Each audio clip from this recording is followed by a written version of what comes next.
Welcome everyone. Welcome to our Sunday morning meditation on behalf of Insight Meditation Community Washington, IMCW, and the Center for Mindful Living, part of IMCW. Good to see everyone. I hope your week has gone well and you're having a good weekend. Here in the DC area, we're a little chilly now. We got a cold spell, but it's nice to be outside. Done some walking this weekend and hope everybody is doing well. If anyone is joining us for the first time, I'm Hugh Byrne. I've been teaching with IMCW for pretty much almost 2 decades. Been teaching since 2000, and had a Sunday morning class going back, actually going back to 2000. Began in the Woodley Park area and then gravitated a little bit north to Tenley Town and various locations there, and ended up in the Center for Mindful Living there. And we haven't taught there though. I was at Iona for a while, a larger space, but we haven't taught because of the pandemic. We're still online and likely to continue. I think one of the things I've concluded is that there's something really good about what we're doing in terms of the online classes. And that it allows people from many different places to be together. That's the great thing about it, and it's been one of the saving graces, I think, for me over this pandemic time, that we've been able to be together in this way on classes and retreats, and definitely planning to continue with that. I was saying before we actually got going that we'd probably go back to doing one Sunday a month in person, and maybe still continue with the online while we're doing that, do a kind of hybrid thing. But I think my intention is to continue, so that we continue with them, definitely online classes, so that we don't lose a connection with Linnea and Kerry and all of those who are joining us from more distant locations. Welcome those, Susan from Pittsburgh, and please feel free if you'd like to share where you're joining us from. Welcome Neil, and welcome those who are joining us, Timothy, Karen, Jim, Kat, good to see you, and Julie. Welcome everyone. So in terms of the format of the class, it's pretty simple. We normally begin with a meditation, and then maybe 20 minutes or so meditation, 20-25 minutes. Then we have a short talk, or I'll share some reflections. We'll have Emily lead us in some movement, and then we'll have some sharing together, depending on the timing, would be either in breakout groups or in the full group. I taught a retreat yesterday online, and one of the things was very nice. People mainly asked questions in the chat, and so we had a couple of periods where people just raised any questions they had, and it was a nice back and forth that way. So we might do that today, depending on the time. I'll do a group, and then we'll just finish with some short meditation and some announcements. So again, welcome to everyone. Before we get into the meditation, just a few introductory words.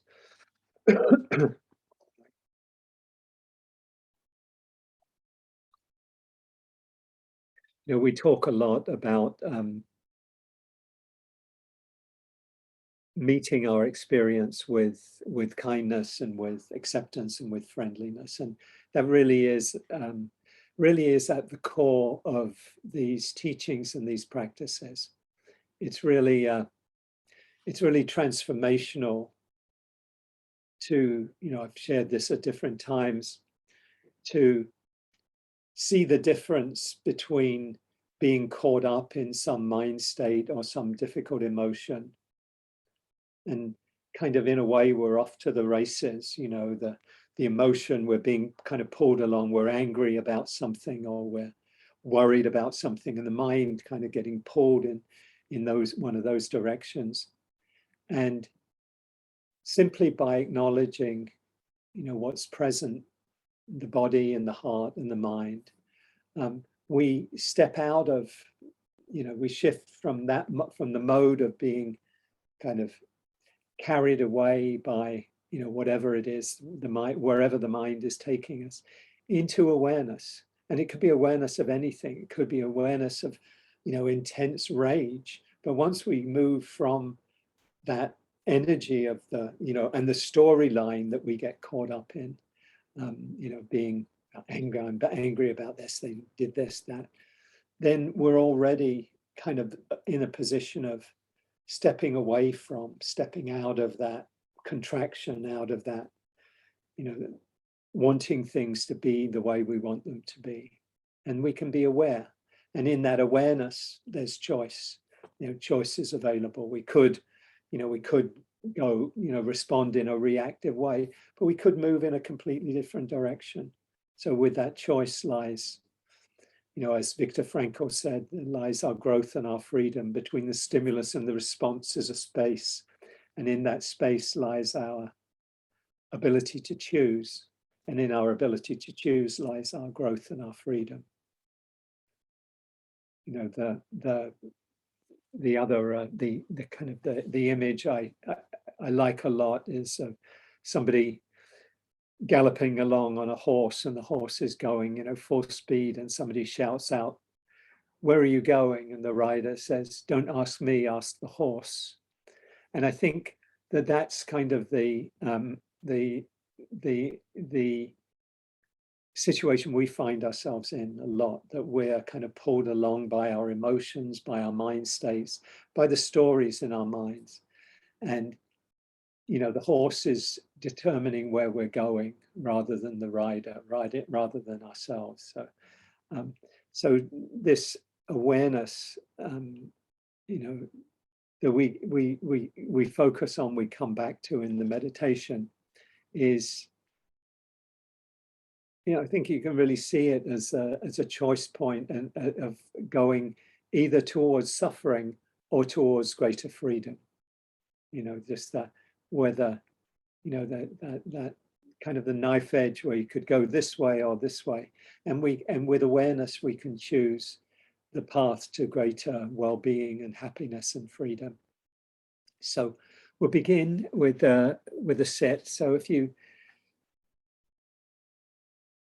want to just sit comfortably, find a posture that allows you to be here. Taking your seat, in a posture that's dignified, relaxed, and at the same time alert.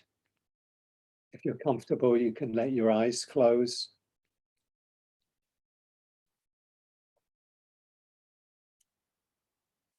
Let your attention drop down into the body.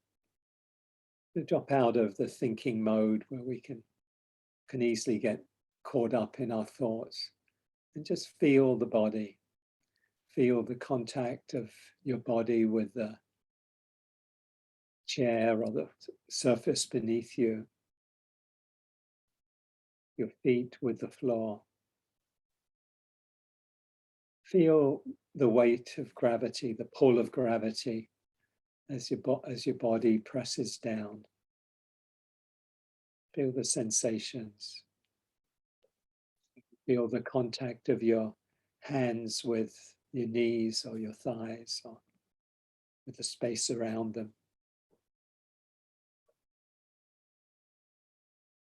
You might find it helpful to take a few longer, deeper breaths as a way of helping you settle and arrive. Nice full, deep in breath. Long, slow out breath.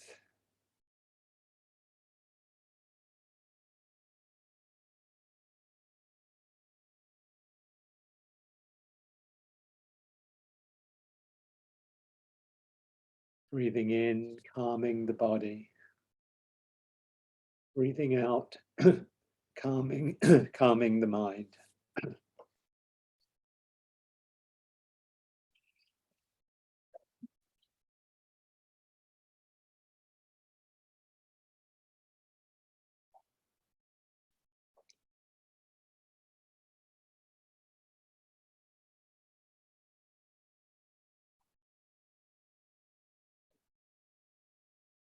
See if you can connect with that sense of energy as you breathe in and release, relaxing as you breathe out.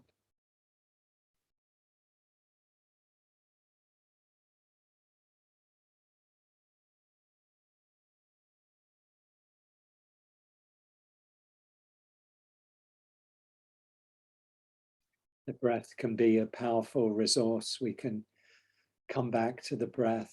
You know, if we find ourselves caught up in a strong emotion or mind state, probably the breath will be tight and short. And just noticing, we can maybe take a few breaths, a couple of breaths, and relax again, begin again. We can also use the breath as a focus or an anchor in our meditation to help us just be present, just to be here.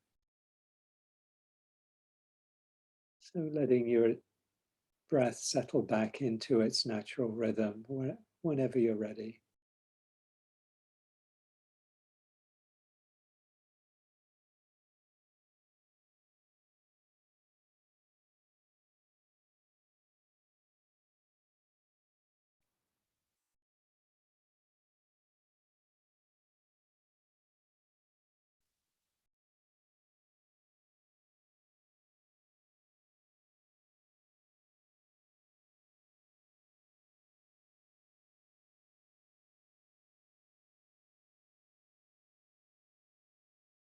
Just open to whatever is present for you, whatever is in your awareness right now. You can just bring a kind and a welcoming attitude to what's showing up right now. Notice whatever bodily feelings are here. Letting them come, letting them be, and letting them go. Just opening to the changing flow of experience.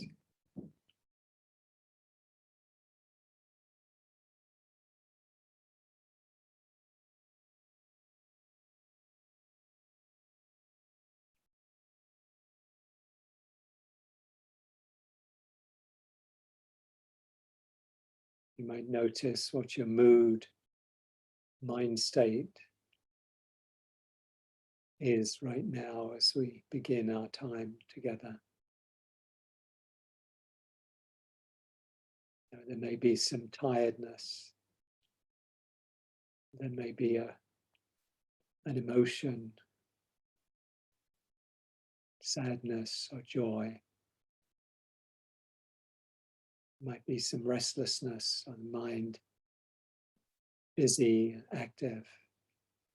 Or it might be calm, peaceful, settled. However it is right now. See if you can make space for what's here.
welcoming the guests in Rumi's words.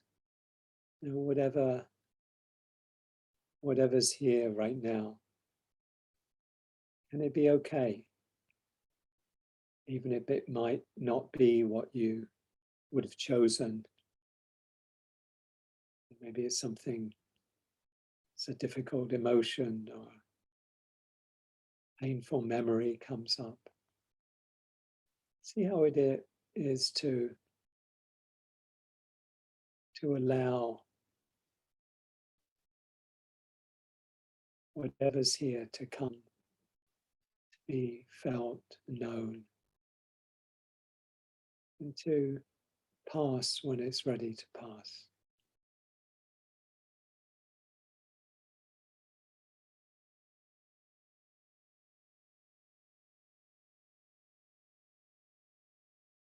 As Rumi says, the dark thought, the shame, the malice, meet them at the door laughing and invite them in. Be grateful for whoever comes, because each has been sent as a guide from beyond.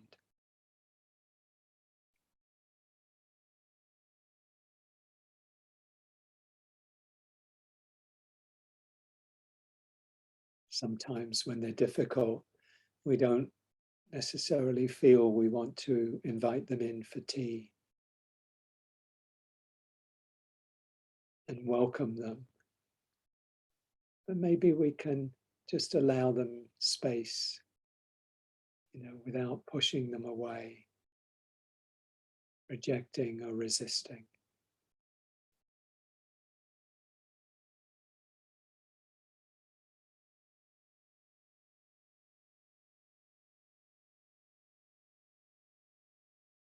Right? See how it is to meet your experience without struggle, without resistance.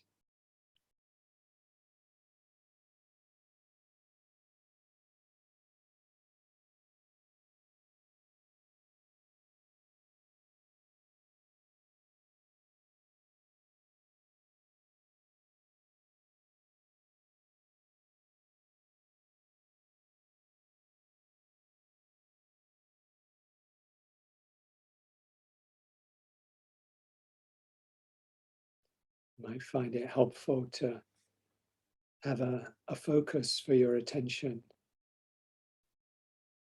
The mind, left to its own devices, can easily just wander from thought to thought, from story to story. Like a monkey jumping from branch to branch, the tree. So it's helpful to have a kind of way of grounding the attention, a home base. One of the most common and for many a very helpful one is our own breathing. Just bringing a kind, non-judging awareness to breathing in and breathing out. Breathing in, breathing out.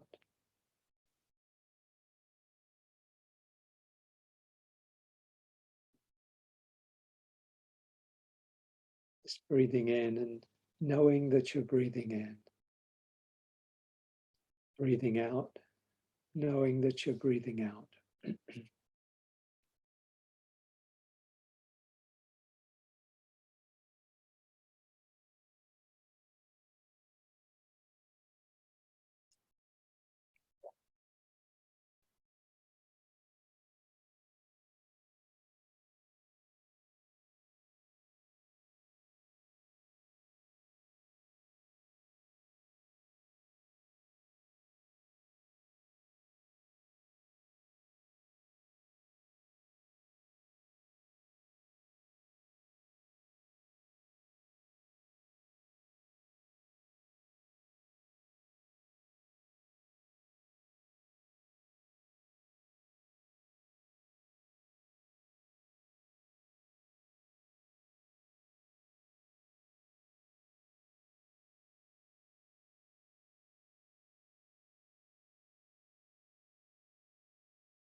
And when you notice that your attention has moved into thought,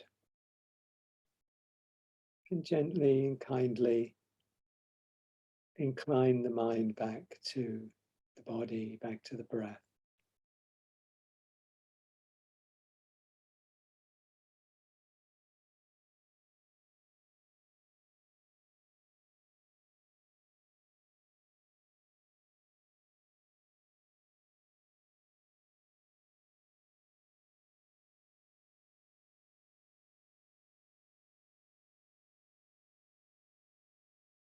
Each time we bring back a wandering attention, we're training the mind.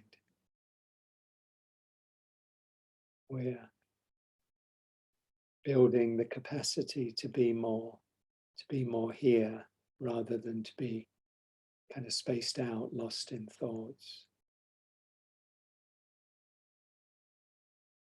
Think of it as each time we bring attention back, we're strengthening the pathways in the brain to make it more likely in the future that we'll come back again. We'll notice that we're gone. So it's a training. It'd be helpful to begin with the recognition that the mind is a thought-producing machine, as it were. Just as tree produces leaves and flowers, mind produces thoughts. Many of them can be helpful ones, some insights and some beneficial understandings come as thoughts. But what we're choosing is we're choosing to prioritize being here now, being present with our experience and aware of it, rather than being, planning the week ahead or remembering something we watched or a conversation we had. Not that any of those things are bad things, just we're saying this is the more helpful, the more useful, ultimately the more supportive of waking up, of freeing the heart and the mind, is to come back. So not to make thinking a problem, but just to choose to incline the mind to where it will be most valuable to be most beneficial.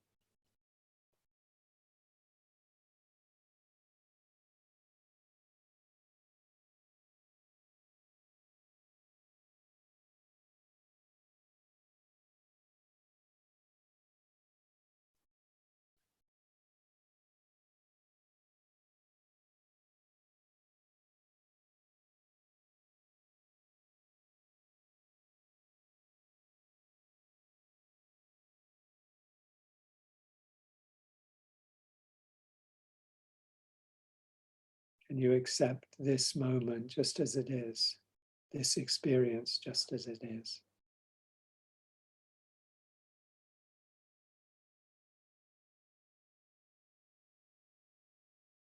Peace is this moment without judgment, this moment in the heart space, where everything that is welcome. Dorothy Hunt.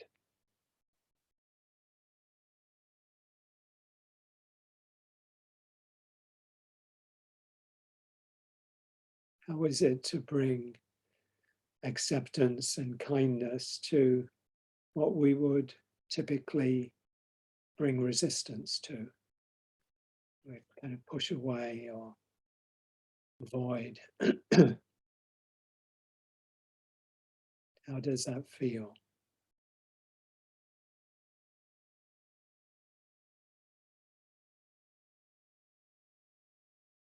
To say yes to what's here right now.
Just being here right now with kindness, with acceptance, curiosity, interest in what you're experiencing.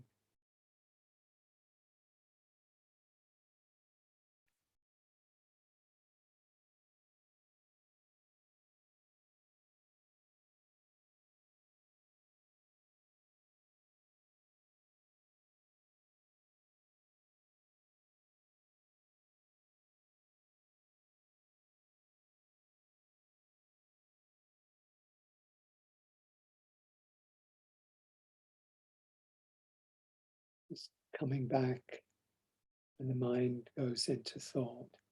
You might be curious about the kind of way the mind gets pulled into thought. It might be planning, it might be worrying about the future, or thinking about something in the past. It could be more daydreaming, images. It'd be helpful just to notice, particularly if there's a strong pull, that gets repeated in a particular direction, worrying about something. You come back again and then you're off again into worry. If you notice that happening, if there's a strong energy pulling you in a particular direction, you could shift your focus from the breath or what you're using as an anchor to this strong feeling, the thoughts you're having, and allow yourself to open to be aware of the thoughts without following them or buying into them. And then dropping beneath the thoughts, notice, are there any feelings in the body that are maybe triggering the thoughts, or maybe being triggered by the thoughts? See if you can make space for what's here. Just letting the feelings come and go.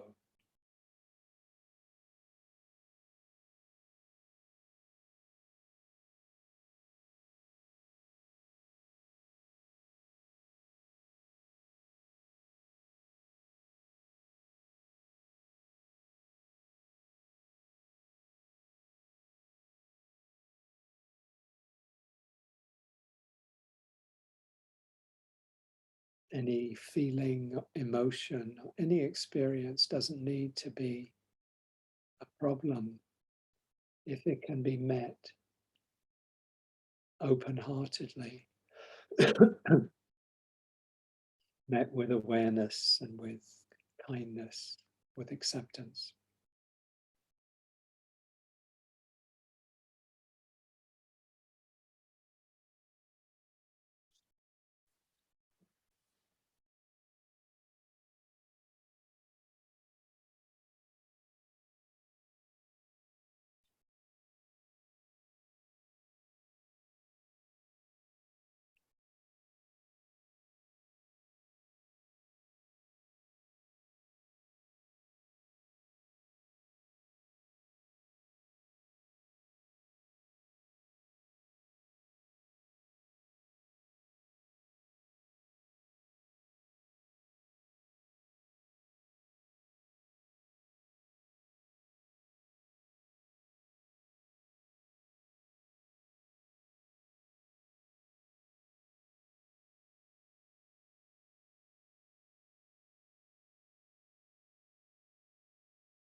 This is from Galway Canal, St. Francis and the Sow.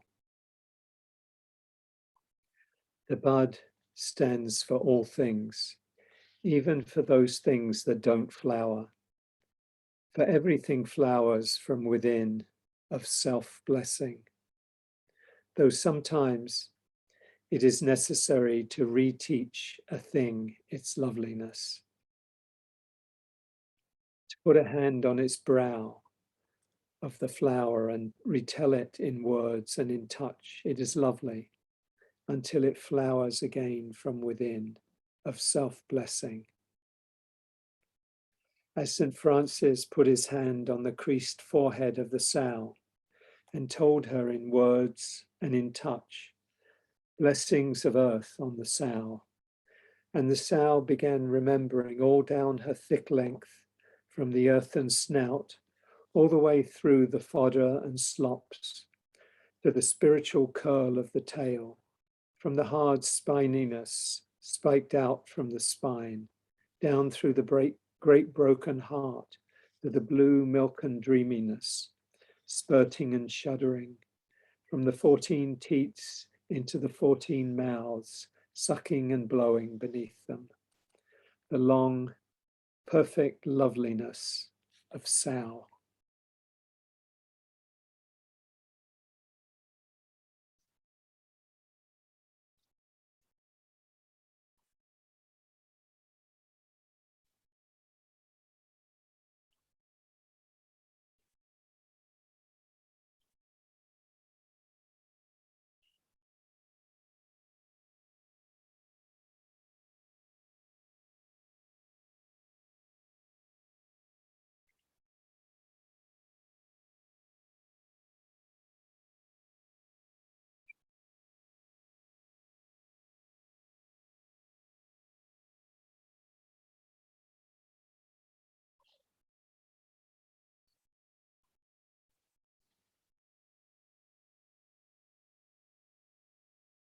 So take your time coming back, opening the eyes and coming back into the space you're in and into the group together.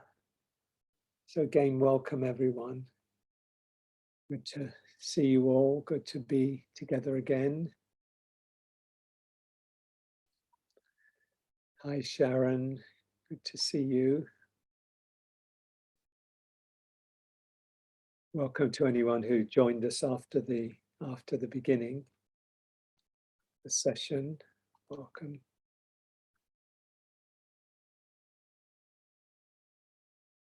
So I'd like to share some thoughts, some reflections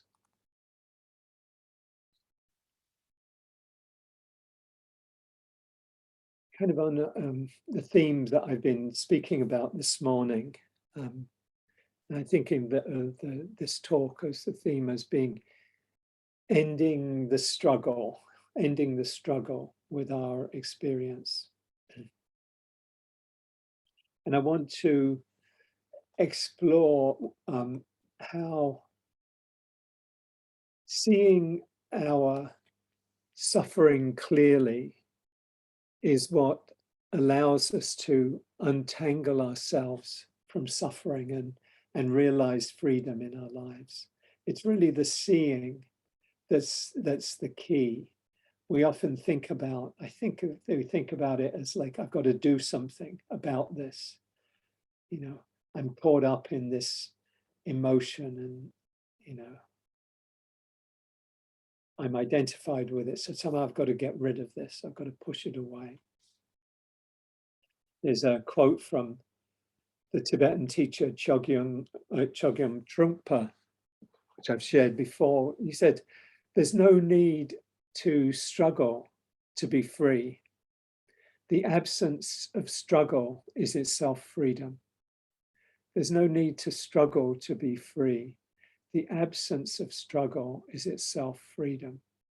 And he's really saying that, you know, that our suffering is really tied up in the struggle that we have with our experience. So I think that, that I very much think that's the case, that our suffering, the word in the Pali language is dukkha. Dukkha is a really rich word that covers, I think I shared last week or one of the last couple of weeks, there's one teacher gave about 14 different synonyms for suffering. That suffering is, as I've said, is not a particularly satisfactory word, but for dukkha, but it's the word that we tend to have. We come to know the path to the end of suffering, the cause of suffering, suffering. People often think of Buddhism as, oh, it's all about suffering. Life is suffering. Of course, the Buddha didn't say life is suffering. He spoke about suffering being, yes, it's definitely a part of life, but it's not all of life. Obviously there's joys, there's lots of other things. And even more important, there's an end to suffering. And that's his whole search and his whole quest was about that. And all of his teachings were about the realization of the end of suffering, that his awakening, that there is an end to suffering, that we can live as human beings on this earth, in this lifetime, free of suffering. For many of us, that's a stretch maybe from where we are right now. Most of us think, we have our share of suffering, we have a share of difficulties. I like the words dissatisfaction and unsatisfactoriness, even though they've kind of a little, especially the second one is a bit clunky, unsatisfactoriness. But there's that sense of things not being the way we want them to be, and really our suffering or the sense of unsatisfactoriness or dissatisfaction is, I think, an expression of the struggle we're having with the way things are. We're struggling with our experience. I'm wanting this, but I'm getting that, I'm wanting to be in this kind of relationship, but I'm not in a relationship, or I'm in another kind of relationship, or I want this kind of a job, but that I don't have it. And there's this, there's nothing wrong with wanting another job, of course. But it's when there's this stickiness, when there's the clinging, that's the problem. It could be, I want this to change, I want this to be gone, or I can't be happy. I want this person to be different. Who's ever felt that about a politician? I want this politician to be different than they are, maybe to be gone. And in that wanting, when it's a certain kind of wanting, there's suffering. There's when it's an unskillful wanting, essentially. So you could see our unskillful struggle with this moment as it's unfolding manifests in what in Buddhism are called the three poisons, greed, aversion, and delusion. Sometimes it's greed, hatred, and delusion. They're all kind of pretty strong words, greed, like has craving, wanting, greediness. Hatred is like, yeah, that's really strong. And delusion kind of has a sense of being not in control of your mental faculties. These are strong words. I prefer aversion because it's not just hatred. Hatred's as I said, is a very strong kind of expression of aversion, but aversion is very general. It's like we're pushing away, we're resisting, we're not liking. And just to say a few words about these three poisons, these three afflictive kind of qualities of the mind. With the first one, with greed, you could think of it as craving or clinging, which are very common words in the Buddha's teachings and the Four Noble Truths. When we're in that state, we're really in a contracted state of wanting. We're not just desiring something, but we're wanting with the energy of clinging. That's really the key thing. There's nothing wrong with thinking, I'd like to have a vacation. I've been working really hard. Wouldn't it be nice? Maybe there's not a chance to have one, but I'd like to have one, and maybe as soon as I can in a few months. Nothing at all wrong with that. It's when it's it's when it becomes sticky, when it's clinging. I've got to have this. Needing to have whatever it is. Regina, a few weeks ago in her talk on craving, she used a phrase I liked, which she said, talked about there's a mustness. It's a funny word, made up word, but maybe with a hyphen. Mustness. I must have this. They must do that. That sense of it has to happen, and it could be around anything. It could be the craving, needing to have, it could be possessions, like I need the new device or the new car, or could be around love, or, romantic relationship.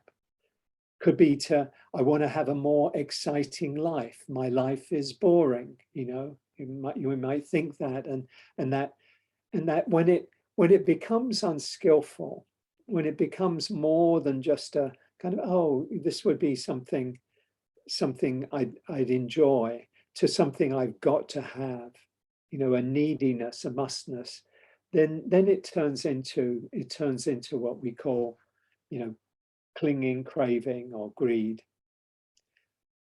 So how do we know if a desire is a skillful desire or an unskillful desire? The one test that I have is, can I pick it up and put it down again without stickiness, without suffering? If there's something that I'm wanting, but I can be okay if it doesn't happen, if I don't get that thing, then that seems like it's a skillful wanting, skillful desire. But if it's something where there's a wanting and I'm feeling like, if I put it down, I'll be really devastated or really disappointed, really painful if I don't have it, then that's an indication that there's that has turned into clinging. There's that stickiness of wanting. So that's this first kind of expression, is the greed, the craving, the clinging of these afflictive states of mind, where we get into unskillful struggle with the moment as it is. So greed or craving has this feeling of pulling something towards us. I've got to have this. We're pulling it. I want it. I need it. Aversion, I spoke of the stronger term is hatred, but I prefer aversion, has the feeling of pushing away, disliking. Could be in anger, could be harsh judgment, impatience, fear, worry. They all have this quality of wanting something or someone to be gone. I want this pain to be gone. I want this itchiness to be gone, excuse me. I want this hunger to be gone. I want this public figure to be gone. We're wanting this to be different, whatever this is. We're struggling with how things are. And what's happening is, when we're in that struggle, our wishes and reality are out of alignment. Reality is like this. This person is here. This situation, this, unpleasant feeling is here. Now, sometimes we can change the unpleasant feeling, and nothing wrong with changing things that we can change. But sometimes we can't change things. And then, what can we do? Well, we can accept that we can't change them, as in the serenity prayer. And sometimes, and even if we do, if we change things, what's important is that the changing of something comes from a skillful place, that the changing something doesn't come from that sticky place of clinging. Because if it does, then it's just going to perpetuate, the suffering. So, for example, with a craving for a drink or a drug, if I've got to have it, then if that craving, if that wanting is motivated by this unskillful craving or clinging, then what will happen, of course, is when we do get the thing that we want, we won't be satisfied. We'll be satisfied for a short time, but because we've fueled that energy of clinging, then we've actually strengthened it. And so it's likely to come back in even stronger form once the satisfaction has worn off again. So we're actually perpetuating suffering in that way, through, in this case, through aversion. And the third of these poisons is or root of suffering is delusion. Here we're disconnecting from our experience, maybe from others, from ourselves. It can be when our attention is in many different places at the same time, trying to be, multitask, and we're not really present for ourselves or for somebody else, or we're lost in virtual reality, where we're on the internet and we're just following one thread to another, and we're hardly even aware of where we are or what we're doing. We're just we're off somewhere. You could see this typically as this third area, this third poison of delusion. May not be so much the craving, and sometimes it might be. Sometimes it might be the aversion, that you're looking at something that's really annoying you, just, because you get some kind of something out of that. But typically, I think it's kind of, we're disconnected. We're not fully present for ourselves. And a lot of our suffering, and I think of this as the case with a lot of our unskillful habits, is that when we're caught up in unconscious habits, particularly ones that don't serve us, then necessarily we're not aware of our experience. They're not coming out of so much what we're intending in this moment. We're just acting them out because we've done them many times before. We're just repeating something. Excuse me. They're below the line of our consciousness. And in order to move in a more healthy direction, we have to bring them into awareness. If I'm doing something, I'm, checking my phone, 20 times every hour, and I'm not hardly even aware that I'm doing it, but it's become almost a kind of default thing, like feeling a little bit bored. Oh, let me just check, if there's any news or if somebody's liked my post or whatever. So we're doing that all the time.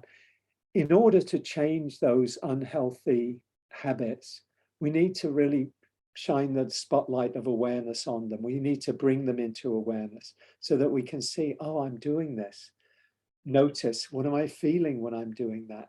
Kind of bring it into a wider awareness. And then we can make choice. We can make an alternative choice. Through practice, through training, we can do that.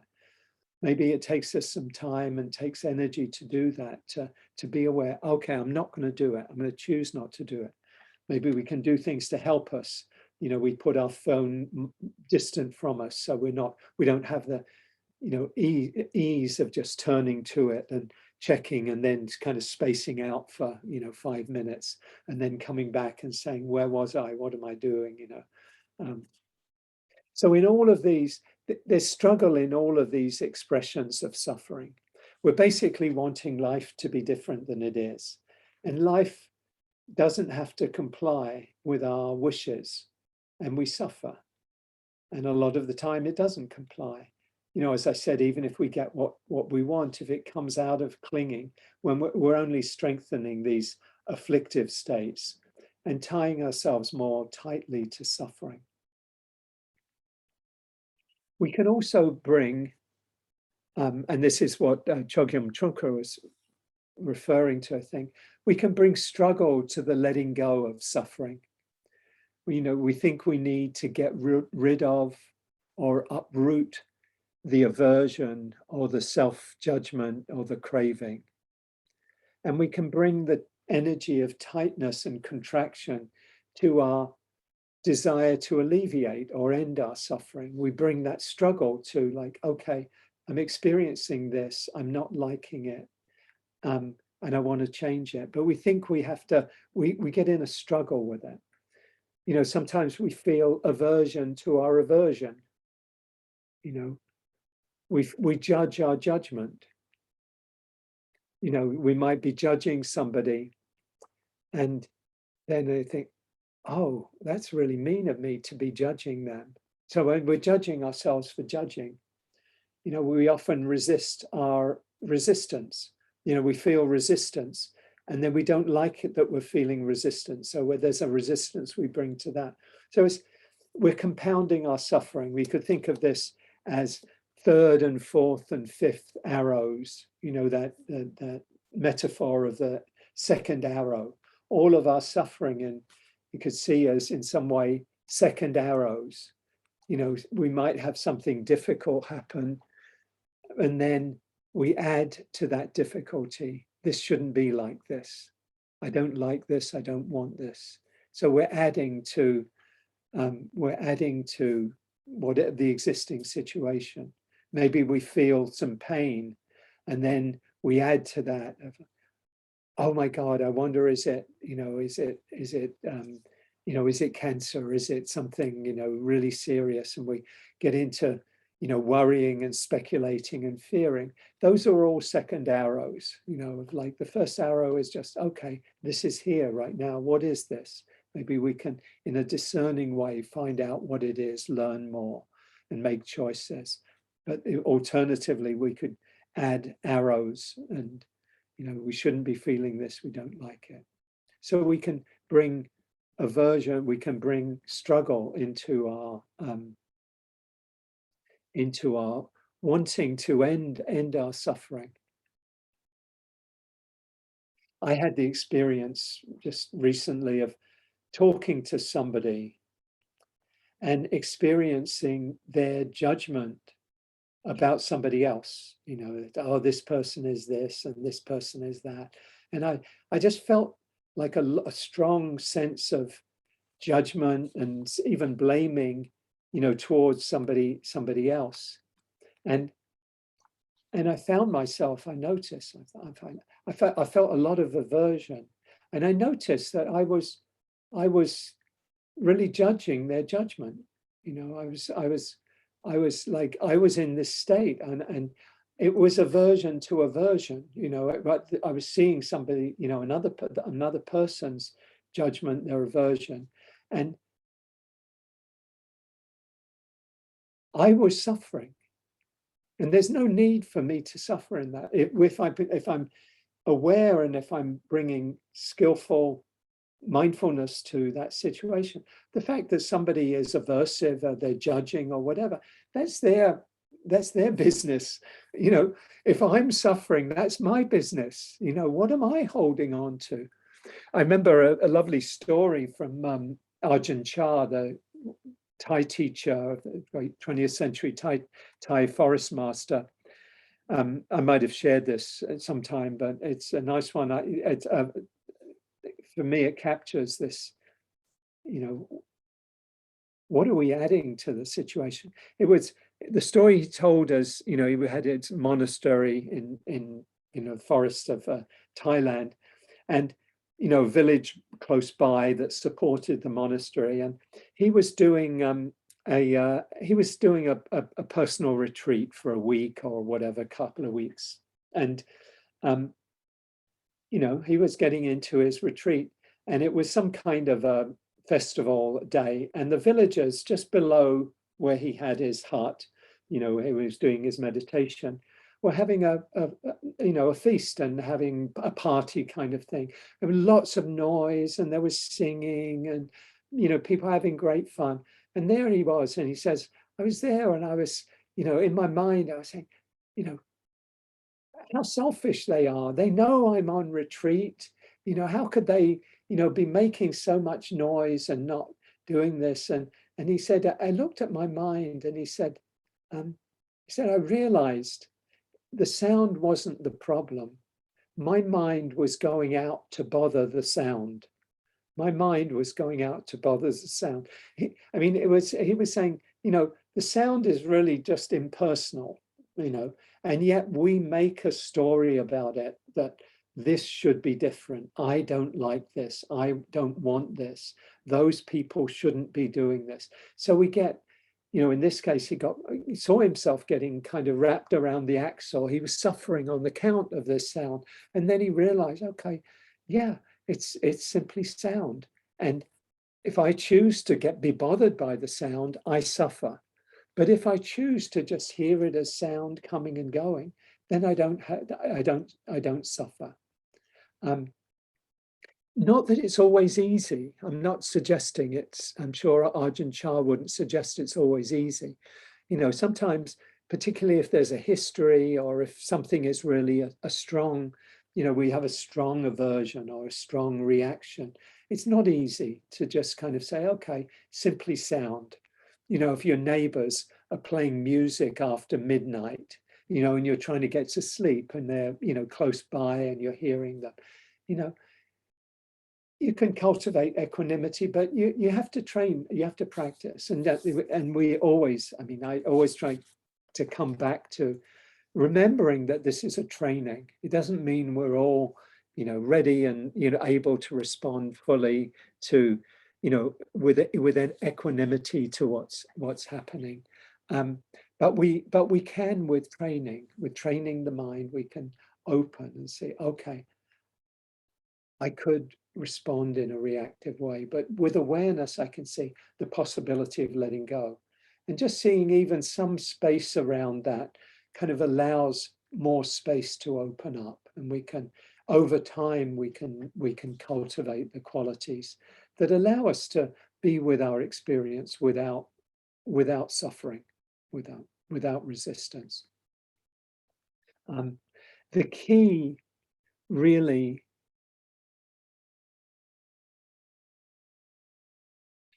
before I say, even when we're not adding to our suffering, we're often struggling to uproot these afflictive states of mind, and we're bringing the energy of doing, thinking that some thing needs to be uprooted or in some way got rid of. But there's nothing, you could say there's nothing we really need to do. The key really is seeing. You could put it this way, it's the seeing that's freeing.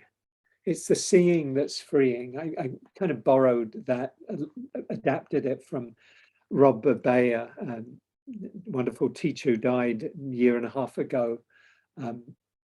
He has a book called Seeing That Frees, Seeing That Frees. It's the seeing that's freeing. When we see deeply into our suffering, that's the first noble truth, to actually bring awareness that, yeah, I'm really stuck here. I'm really contracted. I'm really caught up in something. That's the first noble truth, is just to simply see it. And when we see it, when we see the suffering, we also have the opportunity to see our role in perpetuating the suffering. Our role, my role is, I'm wanting this person, Ajahn Chah's role, I'm wanting these people to be quiet.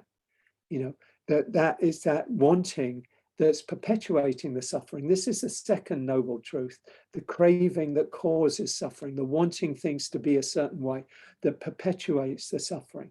And when we see this, our own role in the suffering, then we can see the possibility of letting go of clinging. Oh, as Ajahn Chah did, of seeing, oh, I'm creating the suffering. I'm going out and having a fight with the sound rather than the sound really being inherently a problem. I'm having a fight. When I see that clearly, I can let go. The letting go is the third noble truth. And the fourth noble truth is the path to the end of suffering. There's a skillful practices that lead us there. And the Buddha said, when you see suffering, you see the cause of suffering, you see the end of suffering, and you see the path to the end of suffering. That seeing one, or if you see the craving, you also see the suffering and you see the end of suffering. So any of them, if we see any of these clearly, these four noble truths with insight, we see all of the four noble truths, because they each point to each other and we can kind of unravel, untangle ourselves. The seeing is the seeing that's freeing, the seeing that frees.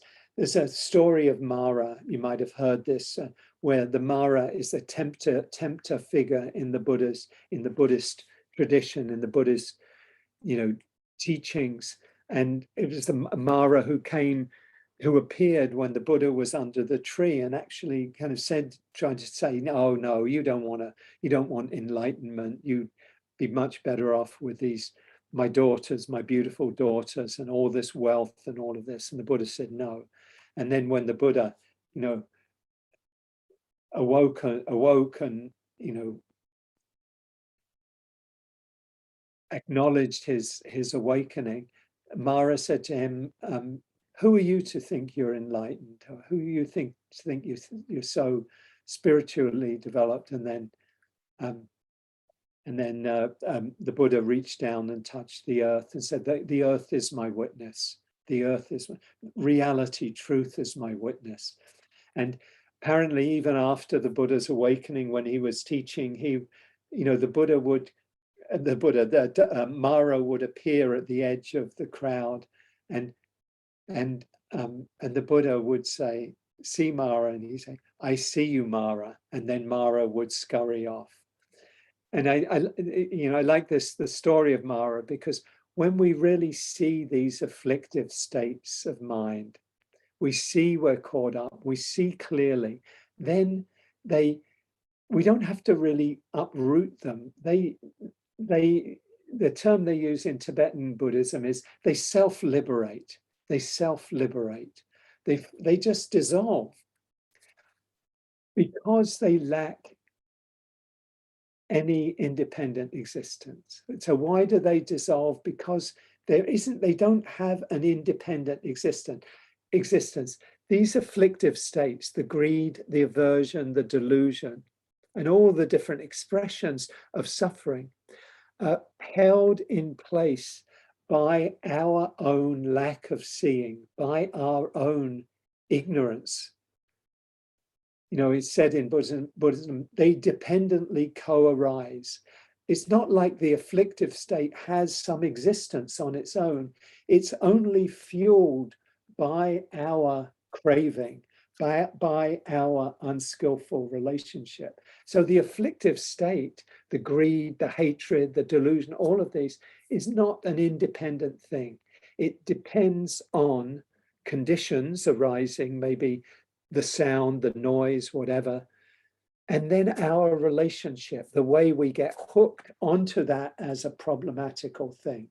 So that's where the suffering is. So once we see then that our own role in it, then there's nothing left there. That afflictive state goes because it depends for its fuel on our clinging, on our unskillful relationship. This is really, I think, the key to what I'm wanting to say today, that once we see clearly, the suffering dissolves. It can dissolve if we see clearly enough, because the suffering depends on our ignorance, on our delusion, on our craving to be perpetuated, to be fueled. That's the fuel for it. So when ignorance is illuminated through insight, ignorance falls away. The afflictive state, the greed, the aversion, the delusion falls away because the afflictive state has no ground to stand on. So this is the seeing that really frees. This is the really core, I think, of the teachings of the Buddha, that when we see clearly with insight, then we don't need to struggle. The seeing actually does the work for us, does the work to free us.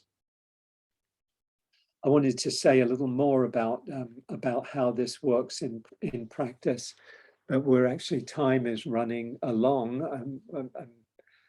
I'm quite seriously running along, but I was going to give an example of being caught up in self-judgment. I'm a failure, I'm not doing things, I'm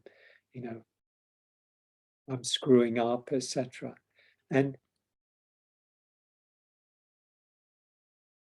if we, as long as we continue to just fuel that judgment, it'll continue. It'll be a kind of suffering that will keep on going. But when we're willing to stay with our difficult experience, notice the story in the mind, but stay with the feeling, see what's underneath the story, then we can untangle ourselves. Staying with our experience helps us see that our suffering is actually empty of independent existence. It depends on our unskillful response to give life to and solidify this afflictive or painful state, whatever it is, the craving or the aversion, the hatred, the delusion. If we can stay with our experience, then we get to see clearly our own role in perpetuating the unskillful state. And then we can let go. We can choose not to fuel the painful state, and we can let it let it free itself. This is really the practice. It is, I think, at the heart of our practice. And what we do in meditation, the kindness, the acceptance, the welcoming of the guest, is really kind of creating the soil for us to be able to see clearly and to let go and to train the mind in this way. So apologies for going on a little bit long today. What we'll do is, Emily, if you would like to lead us in some movement, we'll come back and then we'll have a little bit of sharing together. Thank you. Thank you for your kind attention, everyone. Thank you, Hugh. Yes, let's stand up. Open up your arms wide, feet wide, and just sway for a moment. Enjoying the space around you, taking this time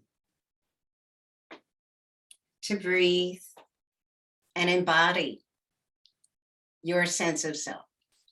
And then bring your arms out wide just for a moment. Curve your body, bring your arms overhead and open up slowly. Opening up. Another time, curving and open up wide. And then draw your arms up, grasping your left wrist in your right hand. Inhale as you reach out towards the right. Exhale, lower down. Tilting, opening up that left rib cage with a deep inhale. Softening out, extending, finding a different space. And inhale up, switch wrists, extend out to the left, opening up the right rib cage. And softening with the exhale, maybe a little bit more. Inhale up, float your arms down, move your shoulders independently, just allowing the flexibility here, and then move them the other way. And then a bit of shoulder work, come to cactus arms. Inhaling here, exhale, drop. Inhale, rise up. Exhale, drop your arms. Rising, extend out. Turn your left palm over. Take a look over that left palm. Turn your right palm down. And on the inhale, switch. And switch. And switch. Last time to the left, then to the right. Float your arms down, move your shoulders together, enjoying the space. And move them the other way. And the last time, bring your hands behind your waist. Inhale as you lift your head and chest. Exhale, draw your hands down, lengthening, engaging your shoulder blades, and then back to your waist. One more time. Inhale, lifting up. Exhale, drawing the hands below your waist.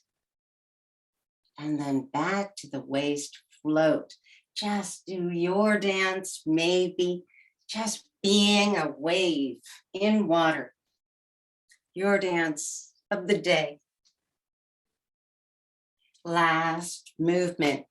Place your hands above your knees. Come into a flat back. Sort of drawing your hips out, maybe beyond your heels. Engaging, and then allow gravity to pull your upper body down. Press on your feet. Feel the strength of your pelvis. Not bringing any pain into your lower back, just allowing the length of your body to go down. Big inhale here. Exhale.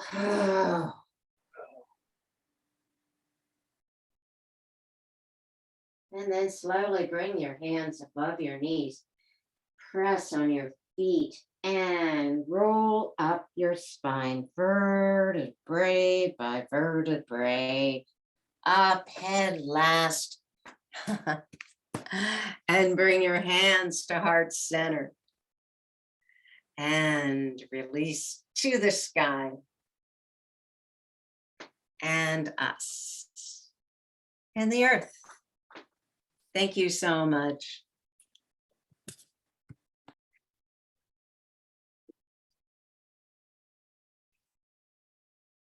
Thank you, Emily. That's great. Great to stretch, great to get into the body. Some of us, I've been doing a lot of sitting the last couple of days, and so nice to thank you for that. And I think what we'll do today, just given time, love to hear from you, just how you're doing, anything you'd like to share about your experience, anything, if you have any questions, and we can just do this with the chat, and also if folks want to ask questions through speaking. Just looking through, Heather missed the Woodley Park sessions. That's great. Me too. Be nice to have the choice. For continuing online for us in the West, Linnea, thank you. Welcome back to DC, Jackie, Sharon says. Rosemary's iPad reminds me of our Cuba retreat. Sam, letting go of craving to reduce suffering and avoid disconnection, delusion, makes a lot of sense to me, but how do you avoid total detachment, which could also lead to disconnection? Curious about relationship between letting go of craving and detaching from things you care about in life that may be helpful, family, love, etc. That's a really good question, and worth sharing a little on. You know, with any of these, you know, with any of the teachings, you know, they're not shared as absolutes. And in this, you know, we're always talking about, you know, context. You know, so what is wise, what is skillful in the particular situation, particular context you are. You know, I mean, you can make some general things, not we shouldn't harm people in general, but you know, things are made real in the specific situation.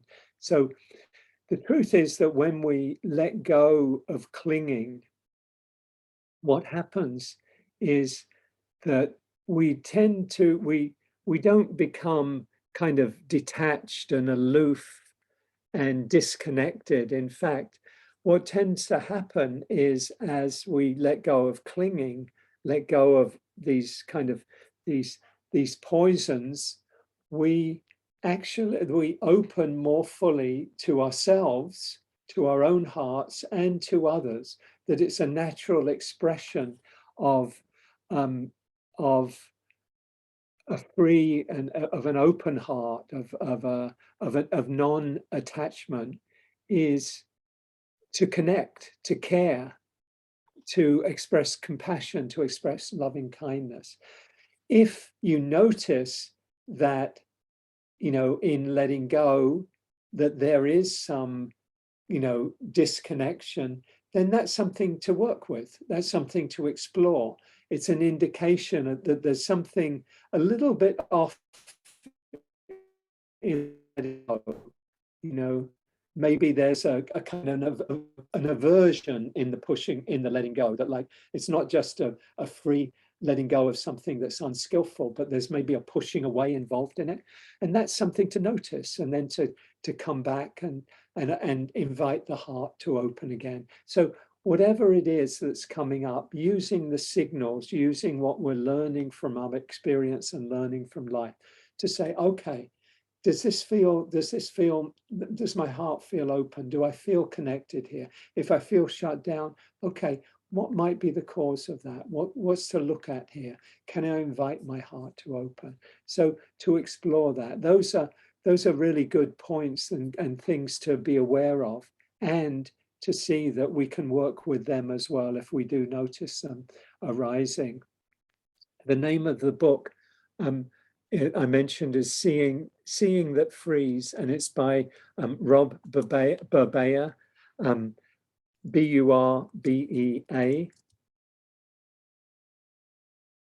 Seeing That Frees. There you go. Haverly and Linnea, what would you like to share? Haverly first and then Linnea. Yes, thank you. I have a question that's kind of practical. A friend has for a long time tried to get me to do this very particular kind of breathing. And honestly, I have forgotten the original reason for that recommendation. Maybe it was to reduce tension or anxiety or to deal with the monkey mind. I don't really remember, but I find myself trying to do it during these meditations. This, you know, basically he says you start with the belly, you know, you breathe into the belly, and then you breathe into the rib cage, and then you breathe into the chest. And then when you do your exhale, you breathe out of the chest and then out of the rib cage and out of the belly. And I find myself struggling with this. And then it feels a little bit more like a struggling to do something, which is kind of counter to what you're recommending of just being. And yet it seems like it's this yogic practice. So I don't know, do you have any insights about whether one should attempt to do that kind of breathing exercise in an attempt to get rid of the monkey mind, or whether you should just really try to be? Yeah, thank you, Haverly. When you're talking about doing this, are you talking about doing these practices during like the sitting we did earlier, or Yes. a separate thing? Yeah. Yes. You're talking about I doing was them. trying to try to get into the body and away from the mind, and, you know, but then I found myself kind of struggling. And then that feels counter to what we're trying to do here, which is to just be. I don't know. I'm a little bit. Yeah, well, here's a couple of things I would say on that. You know, firstly, probably it may be better to do those practices unless they kind of slot in very easily into the meditations like we do here. It might be more helpful to do them as separate practices. That's Okay. That's one thing to think about. That's not an absolute, because some other practices can be really helpful to bring in. But that's something to think about. The second is that if you feel like it's, you know, you're getting kind of, it's making you feel restless or uncomfortable and all that, that's a really good signal that, well, maybe this isn't, you know, a timely thing, or isn't maybe a helpful thing right now. Not necessarily because you're doing it in the meditation, but at any time of like, okay, what's coming up? You know, if it's something that doesn't feel like it's, I mean, essentially the question, I mean, is this helpful? Sometimes certainly discomfort can be part of something that's really useful, but to really pay attention to that and look at it. If you find that it's making you activated or making you restless, give it a chance. But if that's kind of the feeling that's coming up, maybe that's a good signal to kind of put it aside, maybe pick it up again later, try. It could be something about the time that you're doing it right now that may not be, the right time, and another time might be better.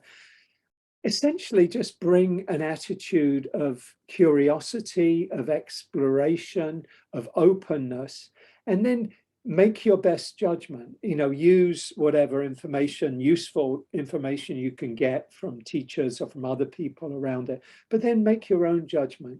Is this helpful? And give yourself, really develop the authority yourself to make a judgment in terms of what's best for you. That's ultimately where all of these teachings are going. Okay. They're kind of helping us to get to a place where we really know from our experience and from all of the other sources of information, this is helpful, this leads to well-being, this doesn't lead to well-being.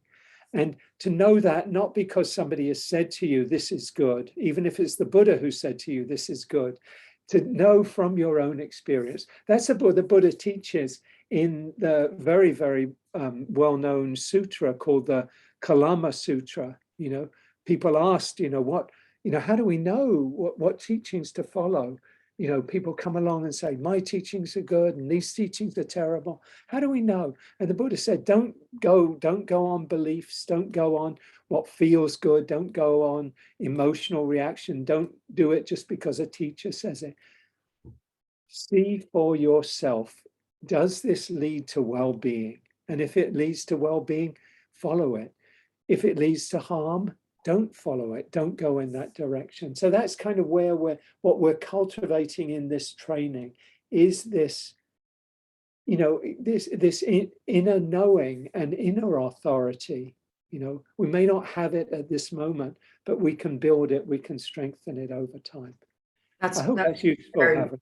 That's very helpful because I am a doer, and the whole point of this meditation is to free myself from that.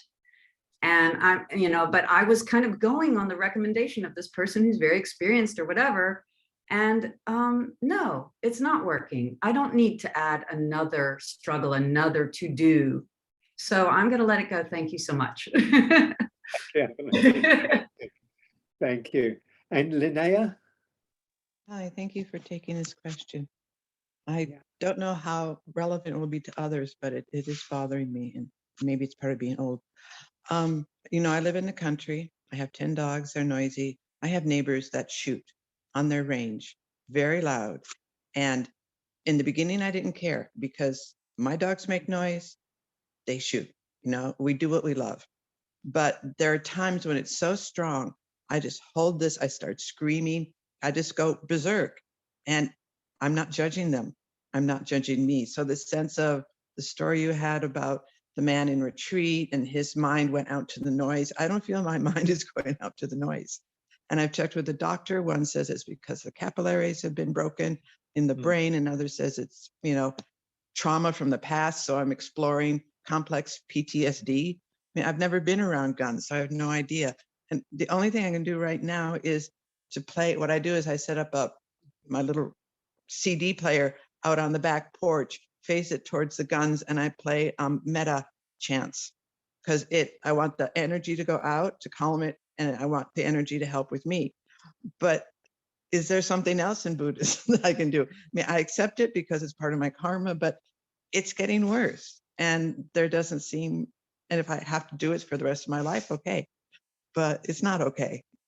I would like not to have to suffer that way. Yeah. Yeah, no, it's, firstly, just to, to recognize that that's a really hard situation you're finding yourself in, and kindness and compassion towards yourself, I think is the first place to begin, really, just to acknowledge that, this is a painful situation. It's a hard one. it's not as simple. You know, the practices invite us to cultivate acceptance, but they're not it's not necessarily easy, and it's not it's not a simple thing to do, you know, particularly if there's trauma involved, and you know the noise is really loud, and you know it's triggering in those ways.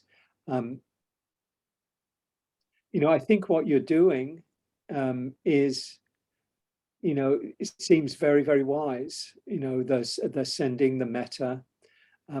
It sounds like, you know, I'm assuming there's nothing really that you can do about things. Maybe I should ask that more as a question. You know, is there anything you could do to change a situation?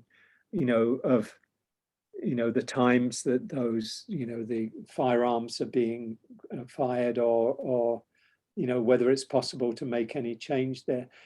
If it's not possible, then where things go is it possible to bring some level of acceptance that would, maybe it doesn't become easy, but maybe it becomes less painful through practices of compassion, of loving compassion towards them, compassion towards yourself, loving kindness, cultivating these qualities. So, over time it becomes, perhaps could become less painful than it is, and then, it's always, well, obviously nobody wants to move, from where they are, and it's probably a lot that's arguing, making it difficult for you to do that. You can think of all the possibilities, and a fundamental part of it is cultivating acceptance of things that we can't change, of cultivating that acceptance and building that muscle of acceptance and self-compassion, so that at least perhaps it becomes less oppressive to you than it is. I mean, what do you think, Linnea? I'll try that. For me, it feels like it's something that's physical. It's just so immediate, because my mind is not involved. I wish it weren't. I wish it were as simple as saying, like I said, this is the way they have a good time. Big deal. Yeah. Even though there are 5 or 6 of them, and I'm not going to move. I just bought 35 acres, and part of this is probably a training. But it's when something is so physical and you feel you can't stop it. I'm wondering. So I will be kind to myself. I do send them compassion a lot. Even though they started a fire, I still send them compassion. Yeah. But yeah, let me try that, because I and the doctors don't have an answer to it. Yeah. And acceptance, I think, is key. And I think I accept it, but maybe deep down I don't. So I'll check. Yeah. So working with that, exploring that.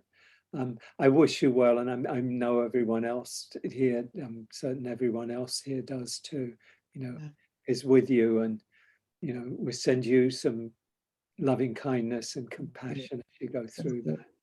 And thank you. I felt that this is sort of selfish, but then I think, well, there are a lot of people getting old here, and they may come up with something physical that is really hard to take, and they might do Buddhist practice, and then, so thank you for taking my personal question. Thank you, Linnea. I'm conscious of time, and so just a quick, Deb's had a hand up, and if you would like to share, and then we'll just do a short meditation and some announcements to finish. Thank you, Deb. You're muted. I found myself caught up in someone else's distress, and I thought it was because of me. And even when I learned that it wasn't, it was hard to let that go. So that was disconnection? Or did I get disconnected from myself? When you were caught up in someone else's distress, so you were kind of identified with it. Yes. And and you were experiencing, I mean, it sounds like you were experiencing their aversion, and you kind of took it on yourself. Yes. And it was painful. Yes. And are you saying that you're finding it difficult now to let go of it, or to work with it? I was finding it difficult to let it go. Yeah. Yeah. So what I would suggest is to make it a practice and really bring in the heart practices of loving kindness and compassion and equanimity, of just, recognizing the difficulty, the pain, how hard maybe it is, and just meeting your experience with kindness, with acceptance, with care, with compassion, and make that if you would like to, make it a practice. Just give time and space for that, to allow yourself to process it. And a lot of things take some time, and bringing these practices of opening to what's here, not resisting, not pushing away, but making space, allowing, and with all the kindness in the world that will allow you to kind of experience it and feel it, and ultimately see, that it doesn't have an independent existence. It only has that challenging quality insofar as there's the holding, insofar as there's the stickiness, And so, is it possible to let go and just to make that a practice? So, wishing you well with that, Deb, and we'll take a couple of minutes just to sit, to finish off, and then just have a few announcements to finish. So just if you like to close your eyes and just sit comfortably, just do a check-in with yourself, see how you're feeling right now. And welcome whatever guests are here right now. Just allowing this moment, this experience to be as it is. Holding your experience with kindness and feeling yourself here with everybody today.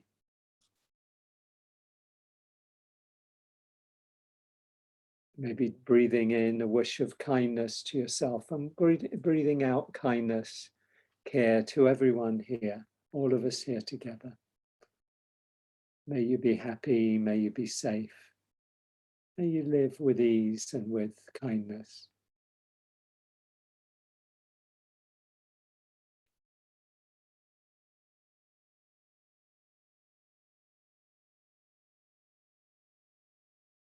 May our practice today be of benefit to ourselves and to all beings everywhere.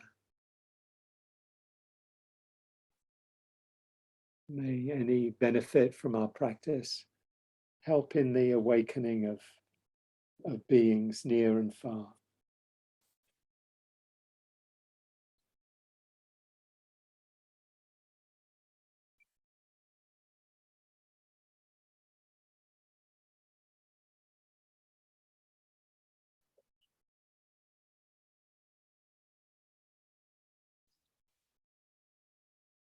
Everyone, I don't have a lot of announcements of my own today. I will mention that Dan has put the opportunity to give dana in the chat. Different ways you can do that, and as we say, it's how the teachings have come down to us through all these 100 generations, and